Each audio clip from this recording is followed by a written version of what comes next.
Patuloy na minomonitor ng pulisya ang kalagayan ng oil supply pati ng mga ulat na pansamantalang pagsara ng ilang mga gasolinahan sa Sorsogon. Ito ay ayon kay Police Regional Office of Pro 12 spokesperson Major Risa Hernaez. Ayon pa kay Hernaez, naka-heightened alert ngayon ang Pro 12. Ito ay maliban pa sa mahigpit na koordinasyon sa iba pang mga ahensya ng gobyerno at stakeholder.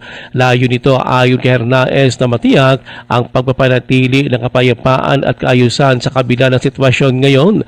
Dagdag pa ni Hernaez, nagpatupad ng mga hakbang ang Pro 12 upang maiwasan ang panic buying, matiyak ang kaligtasan ng publiko at maagap na matugunan ang mga insidenteng may kaugnayan sa pagtaas ng presyo ng langis.